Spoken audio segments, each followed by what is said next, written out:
चुनाव आयोग अपनी ही वेबसाइट पर अपलोड किए आंकड़े में बुरी तरीके से फंस गया है। आपको बता दें, चुनाव आयोग ने खुद माना है कि आखिर के 1 घंटे में 76 लाख वोटर्स ने वोटिंग की है।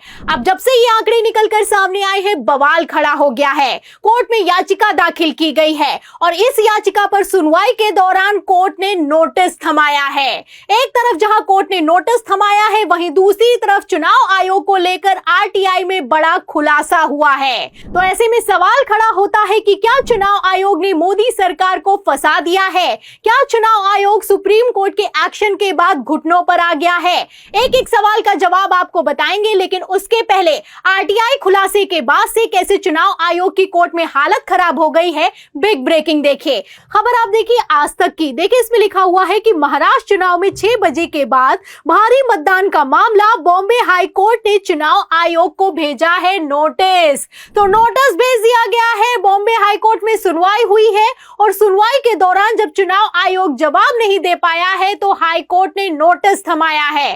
आपको बता दें, ये जो बॉम्बे हाई कोर्ट में याचिका दाखिल की गई है, इस याचिका में साफ कहा गया है कि आखिर के 1 घंटे में महाराष्ट्र में 76 लाख से ज्यादा वोट बढ़ गए हैं और ये वोट कहां से बढ़ गए हैं, इसका प्रमाण चुनाव आयोग के पास नहीं है। इतना ही नहीं, इस याचिका में सवाल यह भी किया गया है कि महाराष्ट्र की 19 विधानसभा सीटों में वोटों की गिनती ज्यादा हुई है, जबकि वहां पर मतदाता कम रजिस्टर किए गए हैं। तो फिलहाल ये याचिका दाखिल हुई है और इस याचिका पर सुनवाई के बाद से चुनाव आयोग बुरी तरीके से फंसता हुआ नजर आ रहा है।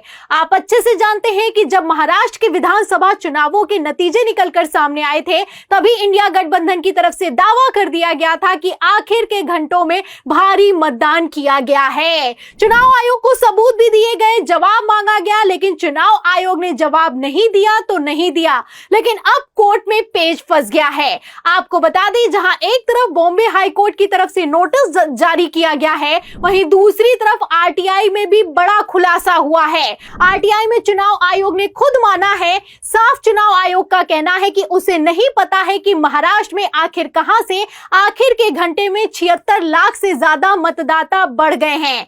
आपको बता दें, आरटीआई लगाई गई थी और आरटीआई में चुनाव आयोग से जवाब मांगा गया था कि आप ये बताइए कि आखिर के घंटे में जितने लोगों ने वोट मांगे हैं उसकी पर्चियां कहां हैं। इस पर चुनाव आयोग ने साफ कह दिया कि आप जो जानकारी मांग रहे हैं वो जानकारी हमारे पास उपलब्ध नहीं है। अब आप देख सकते हैं कि किस तरीके से चुनाव आयोग बचते बचाते हुए निकलता हुआ नजर आ रहा है। यहां पर मैं आपको बता दूं कि जब भी वोटिंग का समय खत्म हो जाता है, उसके बाद मतदान होता है, तो जितने भी लोग लाइन में लगे होते हैं उनको पर्चियां बांटी जाती हैं। जब वो वोट डालने के लिए जाते हैं तो पहले पर्ची सबमिट करते हैं, उसके बाद वोट डालते हैं। इन पर्चियों की गिनती भी की जाती है और ये पर्चियां चुनाव आयोग के पास ही रहती हैं। अब इन्हीं पर्चियों को लेकर जब आरटीआई में जानकारी मांगी गई है तो चुनाव आयोग का कहना है कि उसके पास पर्चियां ही नहीं है। अब आप देख सकते हैं, एक तरफ इनके पास पर्चियां नहीं है, दूसरी तरफ 76 लाख से ज्यादा मतदाता बढ़ गए हैं और तो और आलम तो यह हो चुका है कि जितने वोटर्स रजिस्टर किए गए हैं उससे ज्यादा वोटों की गिनती हो गई है। अब यही मसला बॉम्बे हाई कोर्ट में उठाया गया है। आपको बता दें, बॉम्बे हाई कोर्ट में याचिकाकर्ता ने साफ कह दिया है कि टोकन नंबर की संख्या को लेकर भी चुनाव आयोग किसी तरह का कोई खुलासा नहीं करना चाहता है, जवाब नहीं देना चाहता है। फिलहाल क्या कहना है याचिकाकर्ता पक्ष का, छोटा सा बयान है, ध्यान से सुनिए। जो वोट्स काउंट है और वोट पोल है, इसमें डिफरेंस क्यों है? वो प्रोसीजर फॉलो की गई है क्या? तो वो प्रोसीजर फॉलो नहीं की गई। तो ऐसे केस में सुप्रीम कोर्ट ने इसके पहले भी कहा है कि ऐसे केस में वो इलेक्शन सस्पेंड करने चाहिए, इलेक्शन दोबारा कंडक्ट करने चाहिए। तो सुना आपने कि किस तरीके से महाराष्ट्र के विधानसभा चुनावों में सारे के सारे नियम कायदे कानूनों की धज्जियां उड़ाई गई हैं। साफ साफ कहना है कि अगर रजिस्टर्ड वोटों से ज्यादा वोटों की गिनती हो जाती है तो सुप्रीम कोर्ट की गाइडलाइन कहती है कि वहां के नतीजों को, वहां के चुनावों को कैंसिल किया जाना चाहिए। अब इसी को लेकर बॉम्बे हाई कोर्ट में महाराष्ट्र के चुनावों को अवैध करार देने के लिए याचिका दाखिल की गई है और इस याचिका पर जब सुनवाई हुई है तो चुनाव आयोग की हालत खराब खराब हो गई है।